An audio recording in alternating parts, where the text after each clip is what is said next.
popular culture and how that influences us growing up. We'll have that story for you next on City Corner.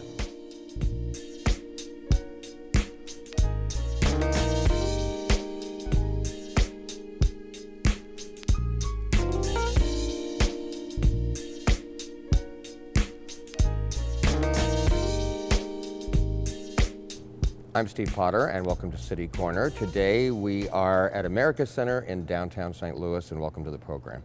I'd also like to welcome our guest today. It's Donald C. Miller, and he is author of the book Coming of Age in Popular Culture, Teenagers, Adolescence, and the Art of Growing Up. Hi, Don. Welcome to the show. Thanks. Glad to be here. Boy, what a book. This seems like this would be a series of books, not one. Yeah, I'm sure it could be. That was kind of the challenge of doing it, was to cover 6 decades of media in a clear but concise format, so it was a bit of a challenge to do that. You talk about, you address the whole issue of coming of age, which is an expression. So can you define that exactly? I don't know if I can define it exactly. It's a term that's been around for a long time, but essentially in this context it refers to that transitional period between pretty much teenagers and adulthood, however you define that. Is that our most influential time as far as us being influenced by things? Potentially, I think it's probably the most traumatic time maybe for an adult, or for a life stage that you go through. You got the hormones issue going on, but also just kind of learning where your place is in the world and what maybe you're meant to do as an adult, and just a lot of things to deal with: career, romance, etc. Yeah.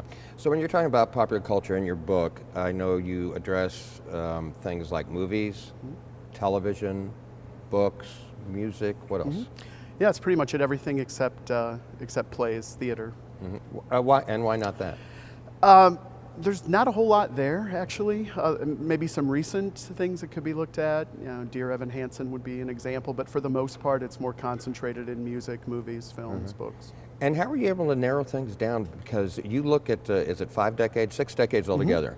So you devote a chapter to each decade. And obviously, you can't address every movie or piece of music. It must have been quite a task to identify which ones you're going to highlight. Yeah, so my editor gave me the list initially, although I had some input on that. So for example, we would have some emails back and forth on maybe this might not be the best fit, or we can find something better for this particular decade. But yeah, it was very difficult to narrow it down. Why'd you start in the 1950s? Well, you started in the 1930s. 1950s, yeah. 1950s, yes. Excuse me. Yeah. That's okay. I jumped back a couple of decades. That's all Why right. the 1950s? Well, that is when the term teenager was actually coined, which I didn't know until I started writing the book. So the term had never been around until the 1950s. Huh. Yeah, I thought they were always teenagers. Yeah, they were, but just Is there a story how that came about? Essentially, marketing people figured out that there was a new segment of the public that had money to spend. So they have to categorize that and define that, and that was the term that someone came up with. All comes down to spending, doesn't Yep. it? Well, what you do, and you examine each decade from the 1950s, and you begin each chapter with an overview, and then you talk about specific movies or TV things or something. So why don't we just start with the 1950s and kind of just see where it goes. For the decade overview, now I'm kind of sympathetic to the 50s because I was born in that decade. Tell me about my decade. So the 1950s, just as far as an overview of that, very patriarchal. Dads were in charge. That was reflected in shows like Leave It to Beaver, Father Knows Best. Moms had their place, and they knew what that was, which was in the house, essentially. June Cleaver. June Cleaver, right. So it was very much focused on really the man kind of saying what was going to happen in the household, how the children were going to be disciplined, how money was going to be spent, etc. So that's the word I always think of when I think of the 1950s is patriarchal. That's interesting, considering the conversations about that we're having today, isn't it? So 1950s would almost be the exact opposite of... It would, yeah, and a question a lot of people ask me, which is interesting, is, I grew up in the 50s and that was a really good time for me, and my response to that is you kind of have to think who you were at that time. If you were a minority in the 1950s, that wasn't a great time for you. If you were a white, straight male that ran the household, it was a great time for you. Right. So a lot of it's perspective, looking at that lens. Let me just throw out a couple of things from your 1950s category, maybe things I remember and you can add to it. Well, The Adventures of Ozzie and Harriet, that must have been early 50s, because I kind of barely remember that. Yeah, and that's part of that whole, Leave It to Beaver, Father Knows Best, Adventures of Ozzie and Harriet. They all were very similar in that whole order of the household, dad, mom, the kids. The plots varied from those shows, but the themes were pretty much the same. The kids usually did things they weren't supposed to, and they had to be reined back in, usually by dad. The things that they got into now, of course, compared to with what kids deal with nowadays are quite quaint, I guess. I think back then truancy was the scandalous thing. Yeah, probably, yeah. American Bandstand is a show that began back in the 50s and of course continued for decades after that. Yeah, so the interesting thing with American Bandstand, if you've ever seen the movie Hairspray, they kind of allude to that whole experience with American Bandstand, how it was very Caucasian oriented, and that was kind of interesting to do a little bit of research on that as to how that sort of eventually evolved, obviously, but it started out very much white suburban teenagers. That was the demo, and that was... But it wasn't really designed that way to be exclusive, it's just that everything was exclusive then, right? Right, exactly. Yeah. Yeah, by default. There was a movie that I have a faint memory of, and I'm interested what this has to do with anything, The Blob. Yeah, so The Blob, which, by today's standards is a really bad horror movie as far as production values and things like that. The interesting thing about The Blob is most horror movies are sort of usually symbolic of something that's going on in the culture at our time, and a lot of people felt that The Blob was sort of, an allegory, I guess, on encroaching communism coming into the country. So, the movie itself is not all that great, but there's some, I guess, analysis that can be done there politically, maybe. Here are a couple of individuals from the 1950s, and to me they seem sort of polar opposites. You tell me what you think, and that would be, and you address them separately here, but Pat Boone and James Dean. Right, yeah, opposite ends of the spectrum. I'm more related to James Dean, related to him, as opposed to Pat Boone. Sure, yeah. Yeah, Pat Boone was the prototype, the clean-cut guy that, parents wanted their daughters to gravitate towards, clean-cut image, etc. James Dean, it's a cliche, but the rebel person who kind of defied authority and went against parents. And back at the time, was there a negative reaction to James Dean? Because he didn't follow the rules. He, went to the beat of his own drummer and that sort of thing. Yeah, to some extent, maybe not the same backlash that Elvis had when he came out, but yeah, there was definitely a reaction to him that was not great from parents for obvious reasons.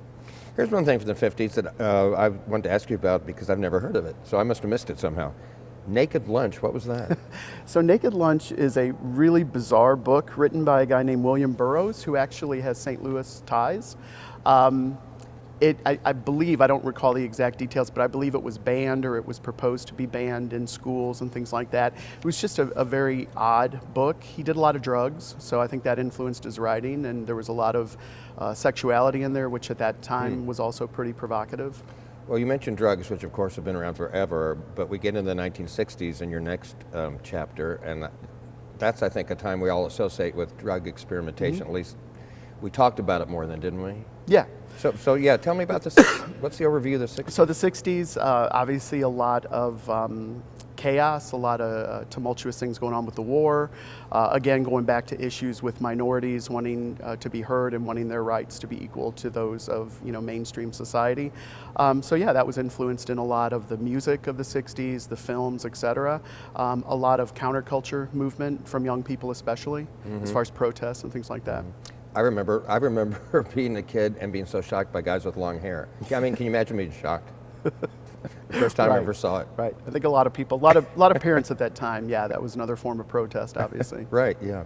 Well, one of my favorite shows back in the 1960s when I was a little kid was the Addams Family because it was just wacky and way out.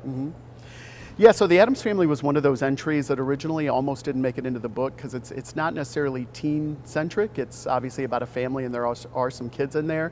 But it was one of those shows that was kind of safe for the whole family to watch, sort of like the Beverly Hillbillies. So unlike a lot of shows that differentiate between kids and adults, that was one where the whole family could kind of sit down and watch that. You mentioned the Beverly Hillbillies, and that was another one of my favorite shows. And it has a Missouri connection. Well, number one, it took place somewhere in the Ozarks, right?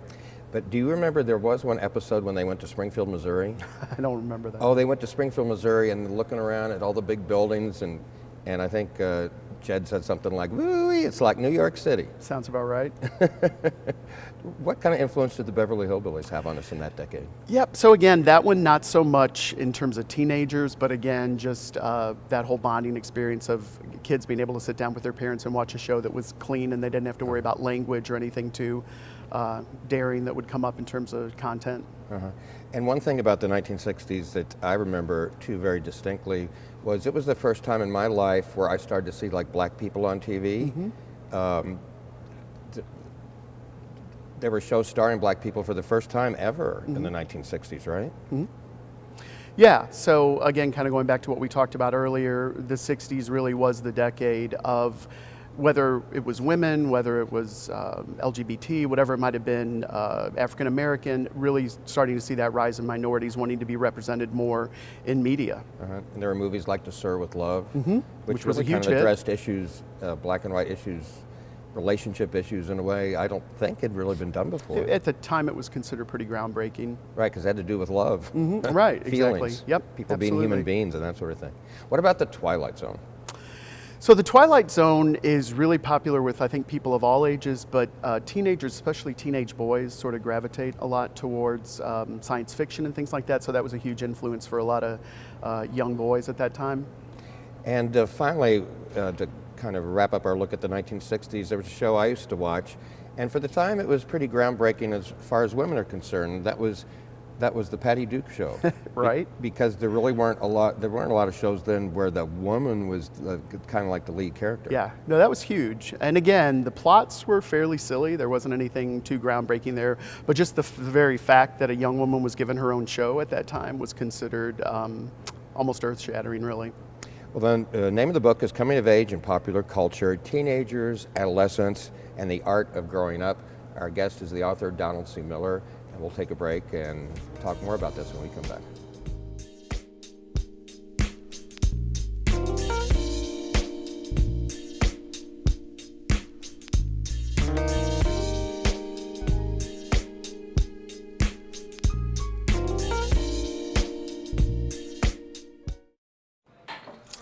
What do you think you're doing, Kevin?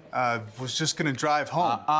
There are several warning signs present that you shouldn't be driving. Like hearing voices? Like your text-to-emoji ratio? Oh man, the selfies. Selfie, nailed it. We all have warning signs that let us know that we're probably not okay to drive. Mine is pretending to be your subconscious. Craig, come on man, let's split a ride home.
Okay, Dad.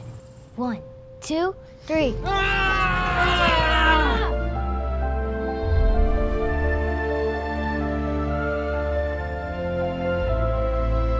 You saved me. Dad? Are you okay? I'm fine, dear. Your hero needs you now, and AARP is here to help. Find the care guides you need at aarp.org/caregiving.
150 over 90. 180 over 111. 160 over 110. I had a stroke. This is what high blood pressure looks like. You might not feel its symptoms, but the results from a stroke are far from invisible or silent. If you've come off your treatment plan, get back on it, or talk with your doctor to create an exercise, diet, and medication plan that works for you. Go to loweryourhbp.org. If I would have followed a treatment plan, I would not be in this situation.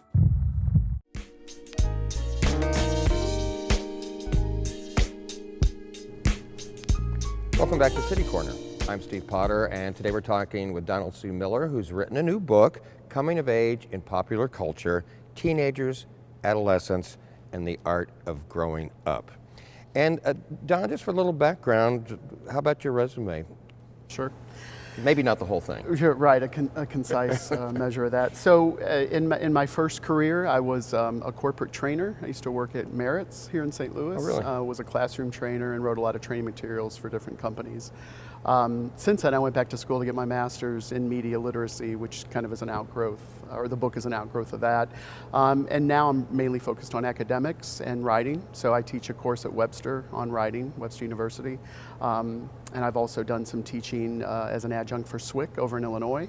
But my main focus really is writing plays and also a book that I've written, another book. Well, why did you write this book in particular? What are you trying to do with it?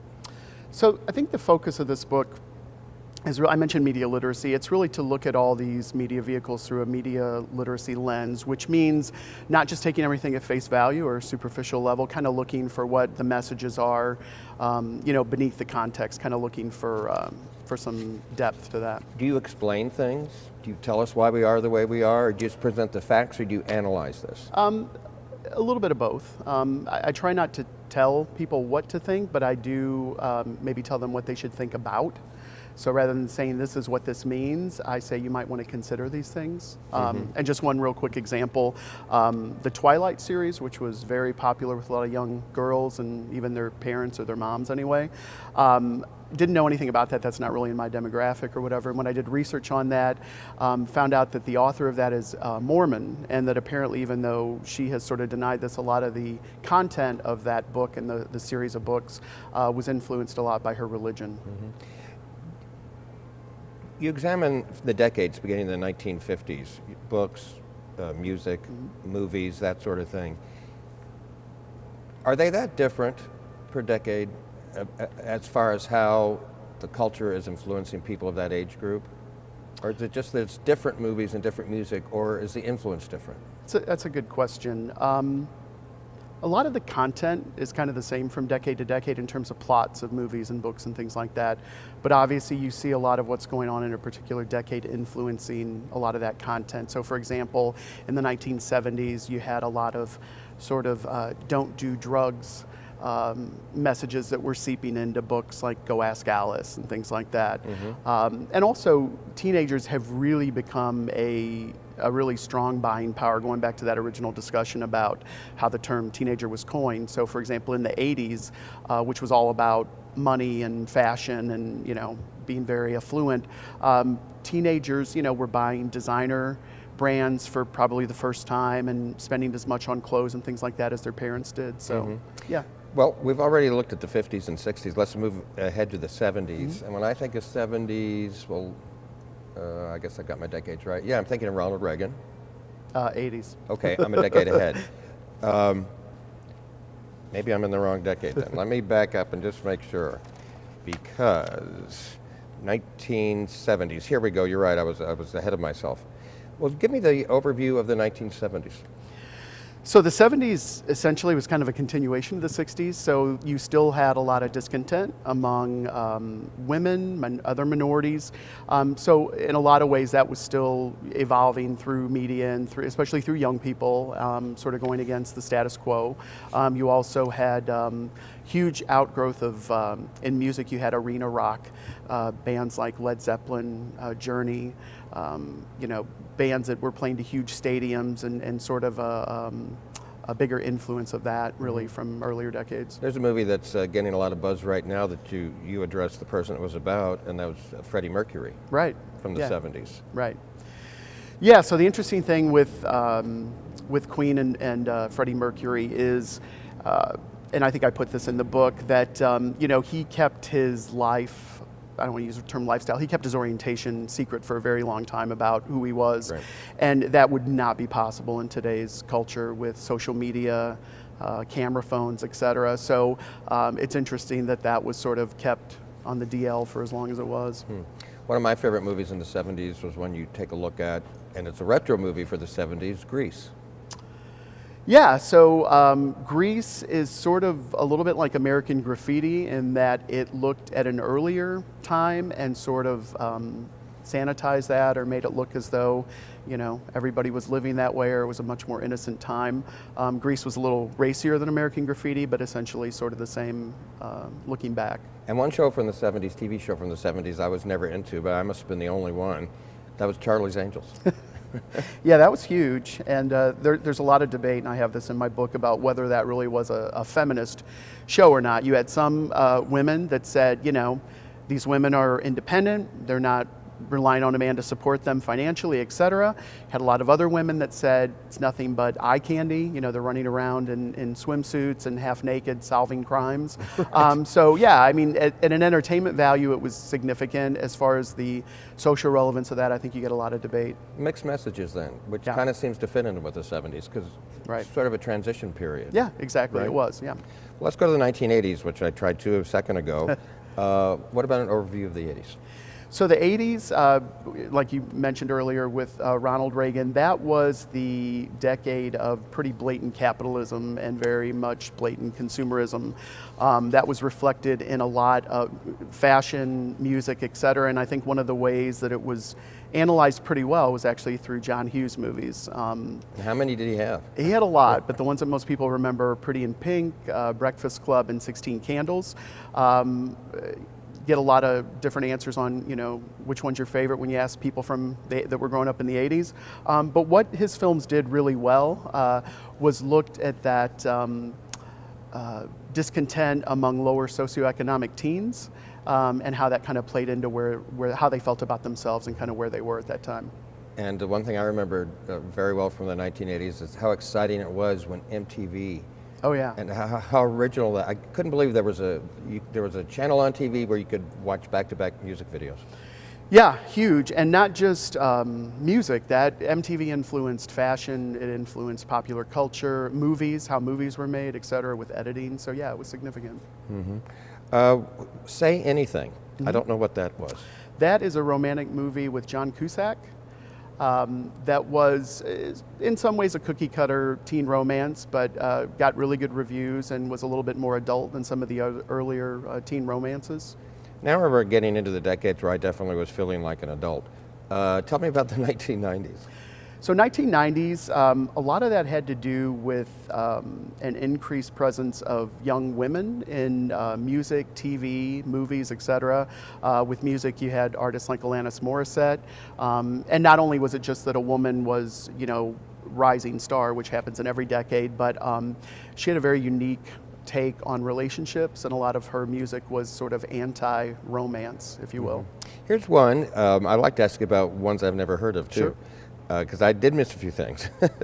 Clarissa Explains It All. What was that? I had never heard of that before I started writing this book. It was a show that essentially was about a young girl in high school, and the noteworthy part of that show apparently is that it was considered very pro-feminist, which if I'm not mistaken, I believe it was on Nickelodeon, which you wouldn't normally associate Nickelodeon with something like that. But apparently, yeah, it really focused on this young girl. She had a young man who was her friend, and there was no romantic entanglement there, which is pretty unique for most of those shows. They were strictly just friends. Mm-hmm. So yeah, I didn't know much about that until I looked into it also. Well, let's jump up to the 2000s, which is the final decade Sure. that you examine. Tell me about those years. So the first thing that comes to mind with the 2000s is probably the effect of social media and technology. That's the first thing that I think of. And that's reflected in shows like, teen shows anyway, like Pretty Little Liars, Gossip Girl, things like that, where social media and technology play a big part in these kids' lives and sort of how that influences their relationships. One of the TV shows of that period that I was a fan of was Glee. Yeah, Glee was and probably still is really significant in a lot of ways. Number one, the fact that it was a musical show, which usually they don't do well on TV. It was a huge hit, at least for its first few seasons. But also, it really addressed a lot of issues with teens in terms of, racism, kids that were gay or bisexual or even transsexual. So it was a really kind of a welcoming show for a lot of kids that didn't really have a good idea of what they looked like in media or people that looked like them. You talk about Miley Cyrus. Mm-hmm. Did she help people figure out those things out? I don't know if she helped people figure those things out, but what's interesting about Miley Cyrus and to probably a greater degree Britney Spears is that there's sort of this this dichotomy of people sort of denigrating them because of their sexuality, especially if they started out with a little bit of a different image. And it's like people want them to be all things, but when they go too far in one direction, they sort of get retaliation, which is kind of interesting. Don, so your book, how do you think people use it? Do they use it to figure themselves out or to figure other people out? I think first and foremost, I hope that the book is informative about all of these, media vehicles throughout the decades. It is mainly for a high school senior audience in terms of being a reference book, but I really think anybody that has an interest in media could pick this up and get a lot out of it. But I think it tells us a little bit about ourselves, especially at that life stage. Well, you have a young son. I do. Pretty young, so he hasn't come of age yet. Correct. So are you able to look in the future? I am. Decades after this? I am not. I will say that going back to technology, with somebody 10 years old right now, it's so significant with video games and things like that. That's kind of where my area of concern is with him getting older, is kind of monitoring and controlling that a little bit. Okay. Well, I hope people will check your book out. Coming of Age in Popular Culture, Teenagers, Adolescents, and the Art of Growing Up. Donald C. Miller has been our guest. And thank you for sharing your insights into the last 50 or 60 years with us. Thanks, Steve. I'm Steve Potter, and that's all the time we have for this edition of City Corner. We appreciate you watching and hope you join us next time. Thanks.